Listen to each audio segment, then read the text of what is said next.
जी दोस्तों नमस्कार। आज हम पढ़ेंगे सिंधु घाटी सभ्यता। कौन सी सभ्यता? सिंधु घाटी सभ्यता। यानी भारत की नहीं अपितु विश्व की भी सबसे प्राचीनतम अगर सभ्यता है तो वो कौन सी आती है? सिंधु घाटी सभ्यता। इसी के बारे में आज पढ़ना है। तो आपका क्या है, ऊपर ही ऊपर टॉपिक दे रखा है सिंधु घाटी सभ्यता। किसके बारे में पढ़ेंगे? सिंधु घाटी सभ्यता के बारे में। इम्पोर्टेंट नोट्स है हर एक एग्जाम की दृष्टि से। ऐसा नहीं किसी एक एग्जाम को मुख्य तौर पर नहीं, प्रत्येक एग्जाम की दृष्टि से यहाँ से क्वेश्चन आता ही आता है। तो पहला ही देख लेते हैं पॉइंट। ये विश्व की सबसे प्राचीनतम सभ्यताओं में से एक है। ये बात भी नोट करने योग्य है। अगर आपको छोटी छोटी कुछ सभ्यताओं के नाम दे दे और सिंधु घाटी का और पूछ ले कि प्राचीनतम सभ्यताओं में से एक कौन सी है, तो आप क्या कहोगे? सिंधु घाटी सभ्यता है, वो विश्व की प्राचीनतम सभ्यताओं में से एक है। जो सी कार्बन 14 पत्ती के अनुसार हम डिसाइड करते हैं, तो उसमें आपने देखा एनसीईआरटी जो 2350 से लेकर 1750 पुरानी एनसीईआरटी में बताती थी उसके हिसाब से। तो इसका पहला पॉइंट है 1826। कब? 1826 चार्ल्स मेसन ने सर्वप्रथम इस पर प्रकाश डाला। चार्ल्स मेसन था, उसने सर्वप्रथम प्रकाश डाला, यानी केवल एक टॉर्च से थोड़ा बहुत प्रकाश डाला।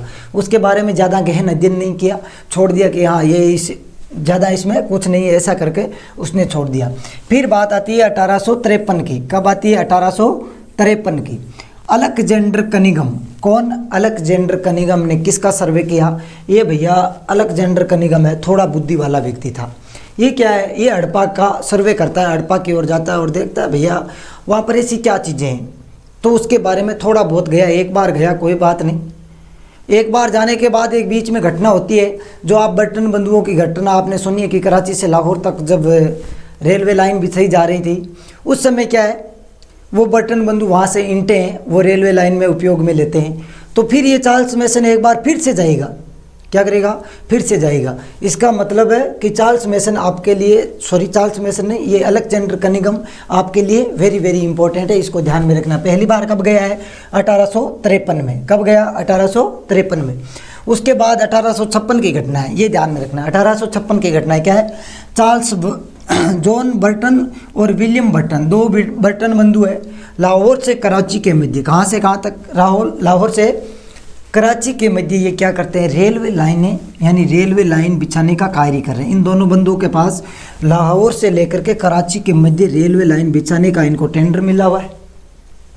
अब टेंडर मिला हुआ है तो टेंडर पर काम भी करना पड़ेगा। और क्या है, टेंडर को क्या है, इस काम को मजबूत बनाने के लिए वो क्या करते हैं वहाँ के किसी व्यक्ति से पूछते हैं भैया यहाँ पर पक्की ईंटें मिलेंगी? तो वहाँ क्या है, कोई व्यक्ति बताता है कि हाँ भैया आपको जितनी चाहिए यहाँ से खोद लो, यानी एक वहाँ टिल्ला है, आप टिल्ले के पास जाइए, वहाँ पर जितनी चाहिए उतनी पड़ी है, आप ले आइए। और पक्की की तो आप एक बार खोपड़ी में ठोक के देख लेना, बिल्कुल आपको पक्की मिलेगी। तो ये बर्टन बंधु क्या करते हैं वहाँ से ये ईंटें लेते हैं और यहाँ पर यूज करते हैं। लेकिन ये क्या होता है, ये बंदे दोनों भी इतने, आप समझदार की जगह बेवकूफ़ भी समझ सकते हो, इतने बेवकूफ़ थे कि ईंटें लेके आ गए। अरे उनको ये पता नहीं यहाँ पर कोई भट्टा लगा हुआ है जो ईंटा बनाने का कार्य कर रहा है, कोई मशीन लगी हुई है जो ईंटा बनाने की काम कर रही है। नहीं, ये क्या है, ऐसे ही निकालते गए और अपना काम कर लिया बस, बाकी इन्होंने कुछ भी नहीं सोचा, इतने बेवकूफ़ थे। तो ये क्या है, देखो रेलवे लाइन बिछाई जा रही थी या बिछा रहे थे, लेकिन ये उन्होंने अनजाने में हड़प्पा के ईंटों का प्रयोग किया। अनजाने में, बिल्कुल पता नहीं था कि यहाँ पर ईंटें हैं, किसके कारण मिल रही है, क्या यहाँ पर पहले कोई लोग निवास करते थे, क्या करते थे, उनके बारे में इनको कुछ पता नहीं था। उसके बाद आगे देखते हैं, थोड़ा मैं ये इसको मिटा लेता हूँ, ये लीजिए, इसको डिलीट कर देते हैं, थोड़ा इसको बड़ा करना पड़ेगा ना। अब आप ऐसा कीजिए, एक स्क्रीनशॉट भी ले सकते हो आप, यानी ये नोट्स आपके लिए वेरी वेरी इंपॉर्टेंट। स्क्रीनशॉट ले लो, शायद ले लिया होगा। चलो थोड़ा आगे देखते हैं, ये लीजिए। फिर क्या है, फिर 1856 की घटना ही है। ये 1856 की घटना हुई, बर्टन बंधुओं ने वहाँ के ईंटें अनजाने में उपयोग में ली, उन्होंने कुछ भी उसके बारे में नहीं सोचा। फिर भैया ये अलेक्जेंडर कनिंघम दूसरी बार क्या जाता है, वहाँ पर हड़प्पा के लिए जाता है और वहाँ का सर्वे करता है। यह जैसे ही 56 में गया, ये आकर के और गवर्नर जनरल था लॉर्ड कनिंग, उसको बोलता है भैया कुछ ना कुछ वहाँ पर है ना, ऐसे ही इंटें नहीं निकली, यानी कुछ ना कुछ वहाँ पर है। तो ये क्या करता है, 1861 में भारतीय पुरातात्विक विभाग की स्थापना करता है, ASI की स्थापना करता है। इसीलिए भारतीय पुरातात्विक विज्ञान जो ये विभाग है, इसका जनक किसको कहा जाता है, अलेक्जेंडर कनिंघम को क्या कहा जाता है, भारतीय पुरातात्विक विभाग का जनक कहा जाता है। ये ध्यान में रखोगे। ASI यानी भारतीय पुरातात्विक विभाग की स्थापना कब हुई, 1861 में, और उसका जनक किसको कहा जाता है, तो अलेक्जेंडर कनिंघम को कहा जाता है। ये ध्यान में रखोगे। उस समय गवर्नर जनरल कौन थे, तो ये भैया लॉर्ड कनिंग थे। कौन थे, लॉर्ड कनिंग थे। ये ध्यान में रखना। उसके बाद देखिए 1921 की बात है। कब की, 1921 की बात है। ये सर जॉन मार्शल है। सर जॉन मार्शल क्या करते हैं कि दयाराम साहनी को, उस समय भारतीय पुरातात्विक विज्ञान के 1921 की बात है, उसके अध्यक्ष कौन थे, तो ये थे ये अध्यक्ष थे सर जॉन मार्शल। कब, 1921 को। तो ये क्या करते हैं कि हड़प्पा का उत्खनन करने के लिए दयाराम साहनी को नियुक्त करते हैं कि दयाराम साहनी जी आप जाइए वहाँ पर, जाकर के आप पता लगाइए कि हड़प्पा में ये सब हो क्या रहा है, आप वहाँ की खुदाई कीजिए, उत्खनन कीजिए, खुदाई कीजिए, पता नहीं क्या क्या मिल जाए। इनको थोड़ा जानने का कुछ ज़्यादा ही शौक था। तो 1921 ये डेट ध्यान रखना, 1921 किसको नियुक्त किया है, दयाराम साहनी। ये वेरी वेरी इंपॉर्टेंट है। दयाराम साहनी हड़प्पा के लिए, जबकि राखलदास बनर्जी 1922 में, यही सर जॉन मार्शल है, 1922 में राखलदास बनर्जी को किसके लिए बताइए, देखें किस सभ्यता के उत्खनन के लिए राखलदास बनर्जी को नियुक्त किया सर जॉन मार्शल ने, बताइए। तब तक मैं इसको थोड़ा रिलेट कर देता हूँ। ये भैया थोड़ा सा है ना, आप ऐसा कीजिए, इनको आराम से स्क्रीनशॉट ले लीजिए, फिर मैं इसको थोड़ा ऊपर लेता हूँ। ये लीजिए, ये ले लिया ऊपर। अब 1922 में वही sir John Marshall Rakhaldas Banerjee को क्या करते हैं, मोहनजोदड़ो, हड़प्पा और मोहनजोदड़ो है ना, इनकी क्या करते हैं कि आप जाइए, राखलदास बनर्जी को यहाँ पर उत्खननकर्ता के रूप में नियुक्त करते हैं। कौन करते हैं, सर जॉन मार्शल। 1921 में किसको किया, दयाराम साहनी को, किसके लिए, हड़प्पा के लिए। 1922 में वही सर जॉन मार्शल, किसको, राखलदास बनर्जी। कब, सन 1922 में। कौन सी सभ्यता के लिए, मोहनजोदड़ो के लिए, वही सिंधु सभ्यता के।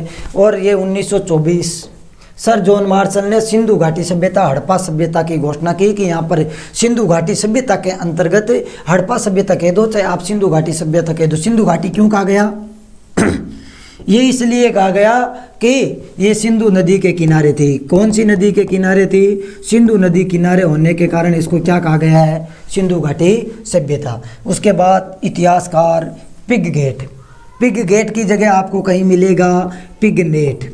क्या मिलेगा, पिगनेट। तो भी आपको क्या है, कंफ्यूज नहीं होता। पिगगेट या पिगनेट एक ही बात है। ये क्या करते हैं, ये कहते हैं कि हड़प्पा और मोहनजोदड़ो दोनों सिंधु घाटी सभ्यता की जुड़वा राजधानियाँ। कौन सी, कैसी राजधानियाँ हैं, जुड़वा राजधानियाँ हैं। उसके बाद इसको थोड़ा रिलेट कर देते हैं। थोड़ी गले में खराबी आ जाए ना, चलो कोई नहीं। अब आप ये थोड़ा सा आप स्क्रीनशॉट लेना चाहो तो ले सकते हो। इसके बाद हम अगले पॉइंट पर चलते हैं। ये लो अगला पॉइंट। अब इसका पढ़ेंगे हम विस्तार। क्या पढ़ेंगे, विस्तार। ये विश्व की सबसे बड़ी सभ्यता है। कैसी सभ्यता है, विश्व की सबसे बड़ी सभ्यता है। ये लगभग 13 लाख वर्ग किलोमीटर क्षेत्रफल में फैली हुई है। 13 लाख वर्ग किलोमीटर में फैली हुई है। तथा ये भारत, पाकिस्तान, यानी वर्तमान की बात की जा रही है, भारत, पाकिस्तान, अफगानिस्तान में फैली हुई है। इसका आकार कैसा है, तो इसका आकार त्रिभुजाकार है। कैसा है आकार इसका, त्रिभुजाकार। और ये सभ्यता कैसी है, कांस्य युगीन सभ्यता है। कैसी सभ्यता है, कांस्य युगीन सभ्यता है। तो ये आपके लिए वेरी वेरी इंपॉर्टेंट, देखो इंपॉर्टेंट दर्शाया गया है। क्यों दर्शाया गया है, ये सभ्यता कैसी है, कांस्य युगीन सभ्यता है। ये आपको ध्यान में रखना है। आप इसका भी स्क्रीनशॉट ले हो तो ले सकते हो।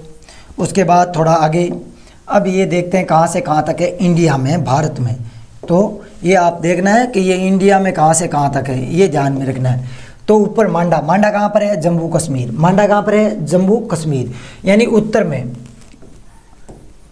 उत्तर में मांडा जो जम्मू कश्मीर के अंदर चिनाब नदी के किनारे। कहाँ पर, चिनाब नदी। अब उत्तर से दक्षिण, ये लीजिए भैया दक्षिण। दक्षिण में देमाबाद, कौन सी? देमाबाद कहाँ पड़ता है? महाराष्ट्र में। कहाँ पड़ता है? महाराष्ट्र में। और नदी कौन सी है? परवरा नदी है। कौन सी नदी है? परवरा नदी है। परवरा नदी के किनारे दामाबाद महाराष्ट्र तक ये दक्षिणी छोर है। फिर इसका पश्चिमी छोर दासक नदी, कौन सी नदी? दासक नदी, जो कहाँ पर पड़ती है? बलूचिस्तान में। और पश्चिम में आप देखोगे आलमगीर, कौन सा? आलमगीर, जो वर्तमान में यूपी और हिंडन नदी के किनारे, कहाँ पर है? यूपी, हिंडन नदी, आलमगीर, ये आपको ध्यान में रखना है। इसके बाद इसको थोड़ा सा मिटाने के बाद, डिलीट करने के बाद हम थोड़ा आगे चलते हैं। ये लो भैया थोड़ा आगे, थोड़ा क्या, ये लो। अब इसके कालखंड की बात करनी है। किसकी बात करेंगे? कालखंड की। तो समय का निर्धारण C14 अर्थात कार्बन 14 है ना। C का अर्थ हुआ कार्बन 14 पद्धति से इसका समय निर्धारण किया जाता है। जो भी पुरानी वस्तुएं, जो भी पुरानी सभ्यताएं, उनका निर्धारण के लिए सबसे उपयुक्त पद्धति कौन सी है? C14 या कार्बन 14। तो आपको देखने को मिलेगा कि जो पुरानी एनसीईआरटी थी उसमें समय बताया गया है 2350 से लेकर के 1750 BC। ये देखो पुरानी एनसीईआरटी के अनुसार है। जो वर्तमान में नई एनसीईआरटी है वो कहती है कि 2600 से लेकर के ये 1900 BC के मध्य इसका कालखंड बताया गया है। और अगर हम जो सारगेन अभिलेख है ना, सारगोन अभिलेख, वो बताता है कि 3250 से लेकर 2750 के मध्य सारगोन अभिलेख वर्तमान में कहाँ है? तो ये मध्य एशिया में है। कहाँ पर है? मध्य एशिया में। यानी यहाँ के जो हमारे संबंध है पहले ही, आज नहीं, आज से बहुत समय पहले विदेशों के साथ अच्छे संबंध थे। इसमें हम पढ़ेंगे किस सभ्यता से, किस देश के साथ कितने गहरे संबंध थे, उनका अध्ययन भी हम आगे करेंगे। तो हमारा पहला ही स्थल रहेगा हड़प्पा। कौन सा? पहला हड़प्पा रहेगा। यानी आपको याद ही रखना है, वही दयाराम साहनी जी, 1921, जॉन मार्शल। तो आगे देखते हैं हड़प्पा सभ्यता, यानी मुख्यतः स्थलों के रूप में, है ना। तो ये लीजिए स्थलों के रूप में पहला स्थल है हड़प्पा। कौन सा? हड़प्पा स्थित है, यानी इसकी स्थिति कैसी है ये आप देख लीजिए। वर्तमान पाकिस्तान में। कहाँ पर है? माटगोमेरी, है ना, माटगोमेरी जिला, ठीक है। जिला PB यानी जो पंजाब का क्षेत्र था, अभी वर्तमान में पाकिस्तान में चला गया, वही क्षेत्र है। वहाँ पर क्या है? ये सभ्यता स्थित है। ये आपको ध्यान में रखना है। इसके बाद हम इसको फिर डिलीट करना है। ये लीजिए, हम आगे चलते हैं थोड़े।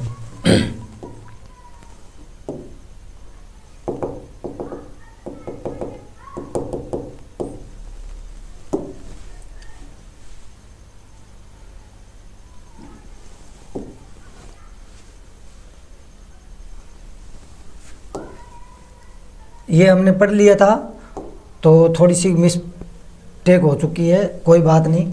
अब इसको 4 नंबर को ले लेते हैं, कोई बात नहीं, है ना। थोड़ा सा क्या है, ये टेक्निकल की वजह से थोड़ा ये एरर आ गया था, कोई बात नहीं। हाँ, तो हम पढ़ रहे थे हड़प्पा। कौन सी पढ़ रहे थे? हड़प्पा, है ना। हड़प्पा के बारे में पढ़ रहे थे।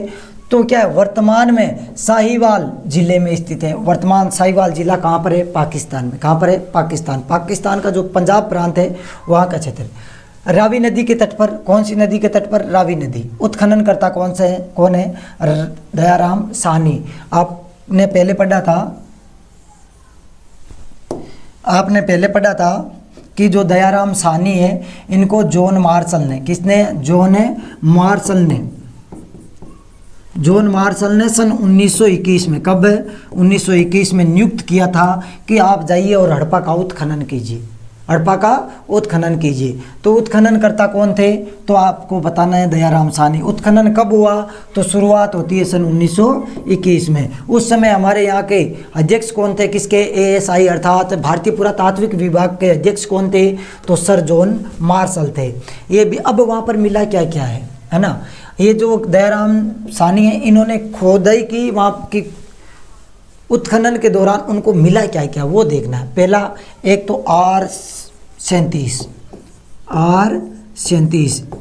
अरे R37 है क्या? ये ऐसे याद थोड़ी रहेगा। ये क्या है? कब्रिस्तान है। क्या है? कब्रिस्तान है। क्या है?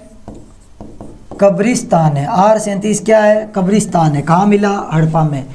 तो इसकी खोज किसने की, या खोज या उत्खनन करता कौन थे? तो दयाराम साहनी। उसके बाद यहाँ पर विदेशी व्यक्ति की भी कब्र मिली है, यानी विदेशों से भी अच्छे संबंध थे, तो विदेशी व्यक्ति की भी क्या मिली है? कब्र मिली है। यहाँ पर इक्का गाड़ी मिली है, श्रृंगार पेटिका मिली है, यानी वैद्य की थारे कौन है, फेरा लवली वगैरह वगैरह वे सारी एठ मिली है। ठीक है, स्वास्तिक का निशान मिला है, यानी लोग क्या है, स्वास्तिक का निशान मिला है। एक खोपड़ी में 6 छेद मिले हैं। कितने? एक खोपड़ी में 6 छेद मिले हैं, ये भी ध्यान में रखना है। एक खोपड़ी में कितने छेद मिले हैं? 6 छेद। स्वास्तिक का भी निशान मिला है। आगे देखते हैं, थोड़ा इसको मैं डिलीट कर देता हूँ, फिर आप देखो क्या क्या मिला है। तो इस पर आपको विशेष तौर से ज्ञान रखना है, और उसके बाद ये आप स्क्रीनशॉट ले तो ले सकते हो, नहीं तो थोड़े आगे चलते हैं। स्वास्तिक का निशान मिल गया हमें, ये लो, यहाँ तक तो हमने देख लिया। अब स्वास्तिक का निशान मिला है, उसके बाद नदी के तट पर 12 अनानगरे है ना मिलते हैं, जो कि 2 लाइनों में। ठीक है, उसके बाद पास में अनाज साफ करने का एक चबूतरा भी मिलता है। अनाज साफ करने का क्या मिलता है? चबूतरा मिलता है। पास में श्रमिक आवास भी मिलते हैं। क्या मिलते हैं? जो कि दिन में खेत में काम करने वाले व्यक्तियों के लिए आवास स्थल है, रहने की सुविधा भी मिलती है। उसके बाद हमको देखना है मोहनजोदड़ो। क्या है? मोहनजोदड़ो यानी मृतकों का टिल्ला कहलाता है। मोहनजोदड़ो मृतकों का टिल्ला स्थित कहाँ है? तो लरकाना, सिंध जिला, पाकिस्तान में। कहाँ पर है? पाकिस्तान में। सिंधु नदी के तट पर है। कहाँ पर है? सिंधु नदी के तट पर है। यानी लास्ट में आपसे कुछ क्वेश्चन पूछे जाएंगे, उनका उत्तर आपको देना है। वर्तमान में कहाँ पर है? पाकिस्तान में। हड़प्पा और मोहनजोदड़ो दोनों ही वर्तमान में कहाँ पर है? पाकिस्तान में है।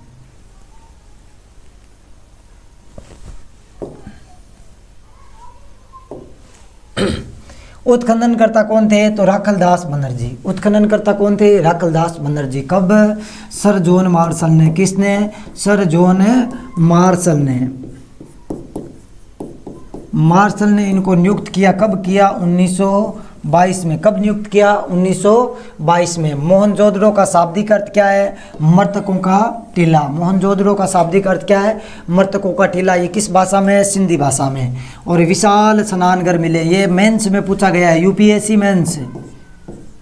ये यूपीएससी मेंस में पूछा गया है कि किस सभ्यता के उत्खनन के दौरान विशाल स्नानघर मिले?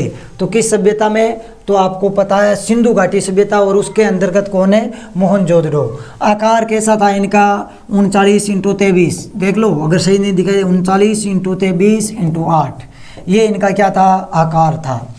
इसके उत्तर व दक्षिण में, यानी जो स्नानघर बने उनके उत्तर और दक्षिण में आने जाने के लिए क्या बनी हुई थी? सीढ़ियाँ बनी हुई थी। क्या बनी हुई थी? सीढ़ियाँ बनी हुई थी। और इसमें बिट्यूमिन्स का लेप किया गया, यानी इतने मजबूत किस प्रकार से? इसमें किसका लेप किया गया है? बिट्यूमिन्स का। और इसके उत्तर दिशा में 6 वस्त्र बदलने के कक्ष भी थे। अरे भैया, नहाने के बाद कपड़े चेंज करने का कक्ष भी बनाए गए थे, ये भी आपको ध्यान में रखना है।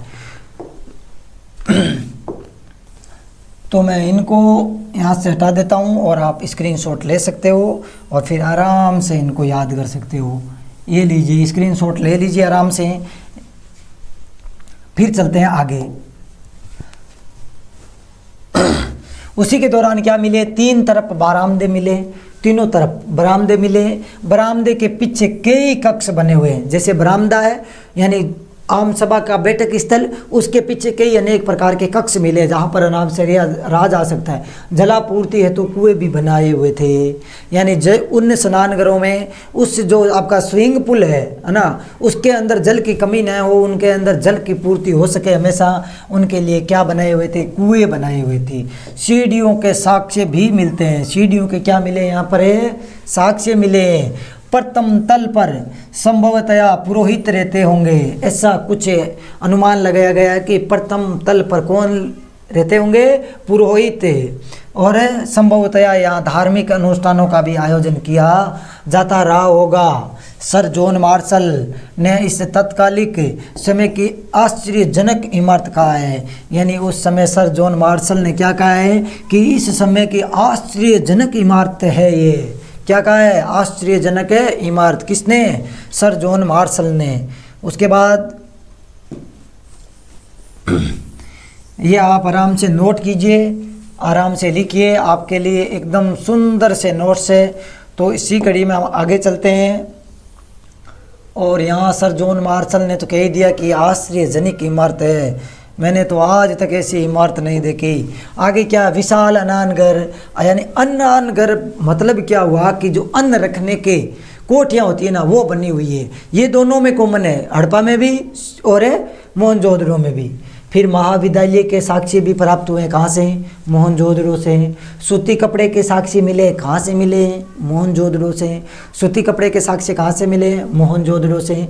फिर हाथी का कपाल खंड मिला है। हाथी का क्या मिला है? कपाल खंड, यानी पशु रखने की जानकारी भी मिली है। फिर नर्तकी की यानी नर्तकी की मूर्ति मिली है। ये ध्यान रखना, ये वेरी वेरी इंपॉर्टेंट है कि नर्तकी की मूर्ति कहाँ मिली है, जो कि धातु की बनी हुई है। यानी इनको धातु के बारे में भी जानकारी थी। हम आज कहते हैं हम ऐसे कर देते हैं, ऐसे कर देते हैं, अरे आज से कितने साल पहले बहुत कुछ कर चुके थे हमारे लोग। हम आज अगर एक अच्छी सी बिल्डिंग बना लेते हैं, अच्छा सा घर बना लेते हैं, तो कहते हैं कि वाह क्या डिज़ाइन है। अरे इनकी डिज़ाइन देखो, हजारों साल पहले की डिज़ाइन है। ये नग्न है, यानी ये मूर्ति कैसी है? नग्न है, बिना वस्त्र के है। इसमें एक हाथ में चूड़ियाँ पहन रखी है इसने, यानी जो मूर्ति है उसमें क्या, एक हाथ में क्या पहन रखी है? चूड़ियाँ पहन रखी है। पुरोहित राजा की मूर्ति, जो ध्यान के अवस्था में पुरोहित राजा की मूर्ति मिली है, जो क्या है? भगवान के ध्यान में, यानी भगवान के ध्यान में लीन की अवस्था में प्राप्त हुई है। इसके बाद आगे देखते हैं, ये सब कहाँ से मिले हैं? तो मोहनजोदड़ो से मिले। ये भी ध्यान में रखना है। सिंधु घाटी सभ्यता का ही एक स्थल है मोहनजोदड़ो, वहाँ मिले हैं।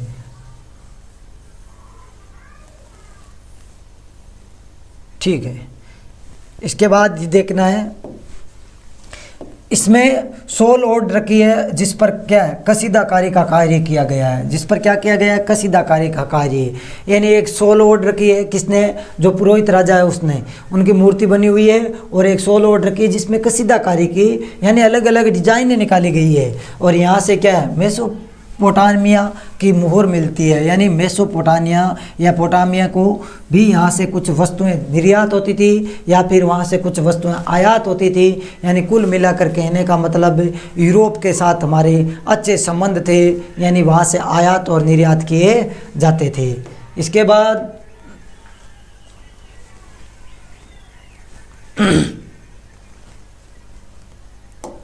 ये लीजिए, अब है आगे वाली लोथल गुजरात। कौन सी? लोथल गुजरात। कौन सी है? लोथल गुजरात। अब लोथल गुजरात के बारे में, लोथल स्थित कहाँ है वर्तमान में? तो इसकी स्थिति देखिए, वर्तमान गुजरात में। कहाँ पर है? भारत में। अरे पाकिस्तान की जो सभ्यता है उनको तो पढ़ लिया, अब पाकिस्तान की क्यों समझे? उस समय किसकी थी? भारत की थी। भोगवा नदी के किनारे, ये इंपॉर्टेंट है। किस नदी के किनारे? भोगवा नदी के किनारे। भोगवा नदी गुजरात में स्थित है। कौन सी सभ्यता? तो लोथल। उत्खननकर्ता SR राव, यानी रंगनाथ राव। क्या SR राव या रंगनाथ राव थे इसके उत्खननकर्ता, यानी जो खोदने का काम, खुदाई का काम किसने किया? SR राव या रंगनाथ थे।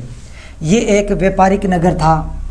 ये कैसा नगर था? व्यापारिक नगर था। तो अन्य राष्ट्रों के साथ क्या है? व्यापार के लिए वेरी वेरी इंपॉर्टेंट था। यहाँ से गोदीवाड़ा, यानी डाकयार्ड मिलता है, गोदीवाड़ा मिलता है, अर्थात जहाँ पर जहाज़ें रुक सके, अपना माल उतारने और चढ़ाने के लिए जहाज़ें रुक सके।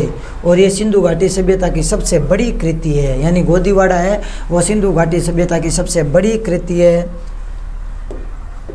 आगे देखते हैं, या आप आराम से नोट करना चाहो तो नोट कर सकते हो। शायद आपको दिखाई तो आराम से दे रहा होगा, बिल्कुल मेरे को दिखाई दे रहा है, आपको पता नहीं। ये लो, और क्या मिलते हैं देखिए, ये जो आपकी लोथल है वहाँ से मनके बनाने का कारखाना मिला है। मनके बनाने का कारखाना कहाँ से मिला है? लोथल, भोगवा नदी के किनारे। ये ध्यान में रखना है। कौन सी नदी के किनारे? भोगवा और लोथल, गुजरात, है ना। चावल के साक्ष्य भी कहाँ से मिले हैं? लोथल से मिले हैं। पारस की मोहर, जो कि गोलाकार बटन नुमा है। पारस की जो मोहर है वो कैसी है? बटन नुमा मिली है। घोड़े की मरण मूर्ति मिली है, अर्थात लोग यहाँ घोड़े का भी व्यापार करते थे। और चक्की के 2 पार्ट मिले हैं। चक्की के 2 पार्ट मिले हैं, एक ऊपर वाला एक नीचे वाला, है ना। आटा पीसने वाली चक्की। घरों के दरवाजे मुख्य मार्ग पर खुलते हैं। बस ये ध्यान रखना है, इम्पोर्टेंट है। पूरी सिंधु घाटी सभ्यता में वेरी वेरी इम्पोर्टेंट, घरों के दरवाजे हमेशा ही मुख्य सड़क पर नहीं खुलते हुए मिलेंगे। केवल लोथल गुजरात में आपको घरों के मुख्य दरवाजे जो कहाँ पर खुलेंगे, मुख्य मार्ग पर। कौन सी सभ्यता के दौरान? सिंधु घाटी सभ्यता का ये एक स्थान है लोथल। कहाँ पर? गुजरात में। गुजरात कहाँ? भारत में। और कौन सी नदी? भोगवा। चावल के, गोदीवाड़ा के और मन के बनाने के कारखाने, फारस के मुहर, घोड़े की मरण मूर्ति, चक्की के 2 पार्ट, ये सब कहाँ से मिले हैं? तो लोथल गुजरात से। तो इसीलिए आगे हम पढ़ेंगे धोलावीरा के बारे में। कहाँ क्या पढ़ेंगे? धोलावीरा के बारे में, जो पढ़ेंगे नेक्स्ट वीडियो में। आशा करते हैं आपको ये नोट्स कम समय में अच्छी तरीके से समझ आए होंगे और आप इनको आराम से नोट कीजिए, और अगर नोट्स चाहिए तो फॉलो कीजिए।